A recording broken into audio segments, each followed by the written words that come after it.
Je me présente, donc je suis Mathieu Guédon, directeur de l'Agence de l'énergie et du climat. Donc notre territoire, il est concentré vraiment sur celui de la métropole, c'est-à-dire les 58 communes qui la composent désormais. Nos cibles sont assez larges, hein, ça va des particuliers en passant par les publics jeunes aux professionnels. Les professionnels, c'est plutôt ceux qui ont une activité économique, mais aussi les collectivités à travers les agents et les élus représentent. Et après, nos sujets d'action sont assez larges, hein, sur la transition énergétique et écologique, avec des sujets assez énergétiques évidemment, sur les sujets de rénovation, de sobriété, de développement des énergies renouvelables. Bon, on en commence aussi à embrasser de plus en plus avec le C aussi de notre ALEC, hein, climat, sur des sujets d'adaptation, de réponse aux enjeux du réchauffement climatique, et notamment aussi sur les questions de la ressource en eau. Et enfin, un dernier sujet qu'on aborde aussi un petit peu avec un autre partenaire, qui est d'ailleurs membre aussi d'Aura2E, Atmo, sur les sujets de qualité de l'air et lien avec le bois énergie, par exemple. Et après, en termes d'actions prioritaires, elles sont assez nombreuses, hein, bien sûr, parce que l'agence est assez grande, les enjeux sont variés et complexes, même si historiquement, voilà, on est vraiment implanté sur le territoire pour répondre au grand public. Donc sur la question de la rénovation énergétique du logement, c'est vraiment une base un peu forte de l'agence, mais qui s'ouvre aussi à d'autres sujets de public, mais ça reste quand même évidemment une de nos priorités et qui peut aussi coller à la fois des politiques nationales, mais aussi des politiques métropolitaines, donc locales.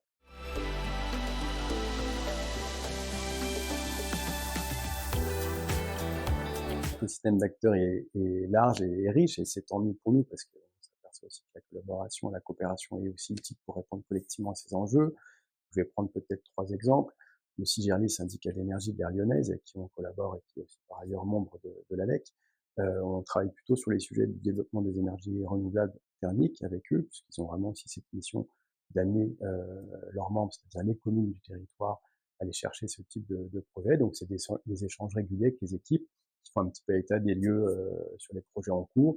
On forme, on va dire, les équipes aussi à bien comprendre les dispositifs associés, c'est-à-dire en l'occurrence un dispositif qu'on a mis nous, qui est la prime éco-chaleur, qui est une délégation du Fonds chaleur de l'ADEME à la collectivité, à la métropole de Lyon, dont on a en charge l'animation nous, donc on échange sur ces sujets-là.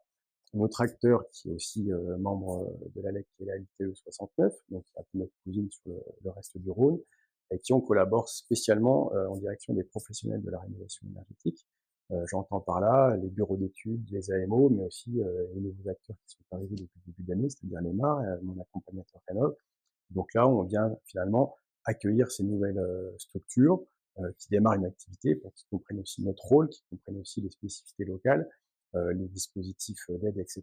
Et donc, ça passe par des rencontres individuelles, enfin plutôt collectives, par des petits déj. On a aussi un outil de référencement en annuaire qui permet justement de référencer ces acteurs-là. Et ensuite, on a des événements un peu plus massifs, notamment des soirées, des pros. L'idée aussi, c'est de faire réunir un peu tout cet écosystème-là, et avec des animations un peu spécifiques avec d'autres acteurs aussi, comme la Fédération du bâtiment, l'État ou la CAPEB. Et là, on anime ce qu'on appelle les 5 à 7 de l'éco-construction, qui sont vraiment dédiés à ces professionnels de l'énergie. Et puis le dernier, que j'ai déjà cité tout à l'heure, qui est Atmo, avec laquelle la structure on travaille aussi, parce qu'on n'est pas des spécialistes de la qualité de l'air. En revanche, on est plutôt des spécialistes de l'énergie et du bois énergie. Évidemment, les liens sont très importants. On est plutôt voilà sur des questions un peu de familiarisation de ces sujets qualité de l'air extérieur. Et donc, viennent former un peu l'ALEC, les outiller, et ensuite à nous de décliner des opérations de sensibilisation sur ces sujets-là, à travers des balades, par exemple, qualité de l'air. Et donc, on s'associe d'expertise parmi des compétences d'Atmo au GAN.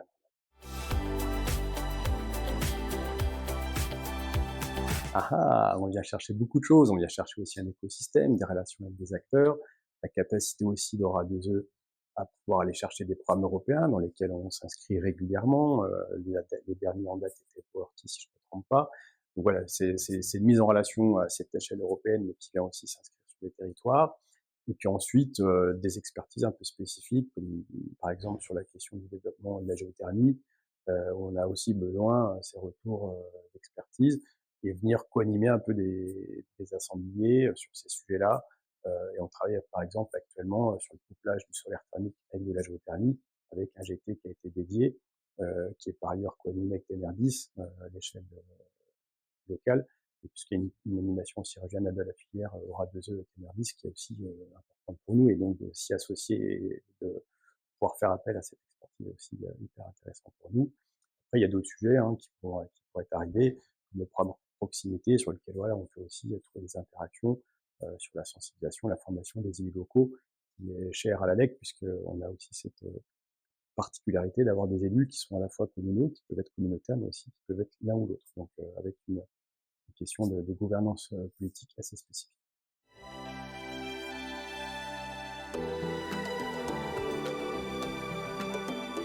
Alors, les réseaux de chaleur, s'il y a un gros développement sur la métropole de Lyon, pour laquelle nous, l'ALEC, on a finalement une vocation plutôt à en faire la promotion dans le mix énergétique disponible pour l'ensemble des maîtres d'ouvrage.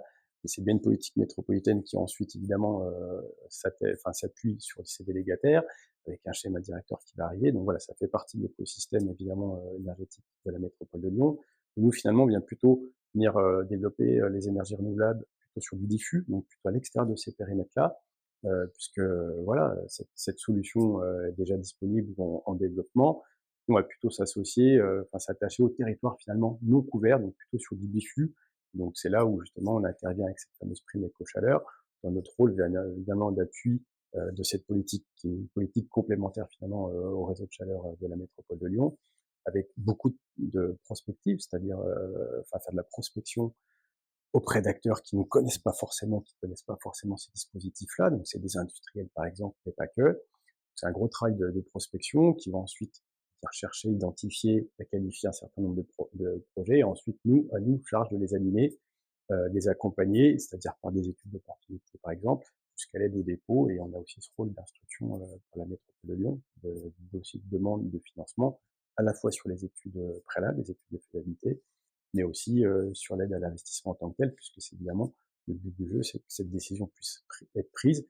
Donc on a aussi ce rôle finalement d'amener ces maîtres d'ouvrage-là qui n'auraient pas forcément identifié cette possibilité d'aller chercher des énergies renouvelables, pour leur donner finalement un petit peu cette étincelle. Alors ça prend du temps évidemment, hein, parce que d'un projet non identifié à une décision d'investissement des ENR, il peut se passer un peu de temps.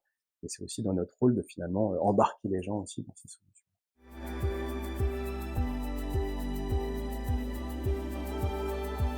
Oui, ça vient vraiment en complémentarité un peu avec le sujet dur, hein, c'est-à-dire un peu énergétique, technique, et cetera, partant du constat évidemment que, à l'intérieur des bâtiments, il y a des gens qui est aussi utile de s'en préoccuper, de les accompagner.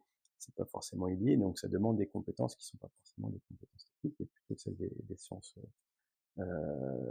sociales et humaines. Donc, à travers ça, on a développé un outil qui s'appelle Bureau Énergie Positive, dont l'objet est de venir vraiment dans l'espace de travail des gens, donc plutôt en bureau, comme on l'a dit, finalement créer une équipe à partir de diagnostics de qu'est-ce que est le bâtiment, enfin, pas du diagnostic énergétique, mais plutôt un diagnostic d'usage, on va dire, du bâtiment, et ce qui est déjà mis en place, donc partager un peu ces éléments-là au sein de ce groupe-là, avec des volontaires, évidemment, il faut que ça soit fait au niveau au sein de l'entreprise notamment, et ensuite de travailler justement sur c'est quoi les marges de manœuvre, qu'est-ce qu'on peut faire collectivement, et finalement, ce groupe-là devient aussi une forme d'exemple, d'exemplarité, et viennent ensuite, finalement, euh, être ambassadeur un petit peu au sein de la structure pour que cet engagement puisse être pris durablement et dans le temps. Ça, c'est plutôt sur les bureaux, et on s'aperçoit aussi qu'évidemment, il y a d'autres espaces de travail, et on est en train de développer aussi, d'adapter finalement cet outil-là des établissements un petit peu plus spécifiques, comme des ateliers techniques. On travaille aussi assez franchement actuellement dans le secteur de la santé, donc on va travailler et adapter cet outil-là avec notamment les hospices de Lyon, pour justement coller plus à la réalité de ce qu'est l'activité au sein de ces établissements-là. Donc c'est un énorme enjeu pour nous, parce qu'on s'aperçoit évidemment que cet enjeu de l'usager est hyper important, et on a tendance parfois à taper un peu du doigt sur eux en disant si ça ne fonctionne pas, c'est à cause d'eux. C'est pas évidemment la seule raison. En tous les cas, c'est aussi des gens qui sont dans ces bâtiments-là, et donc évidemment intérêt de les embarquer aussi sur ces sujets-là.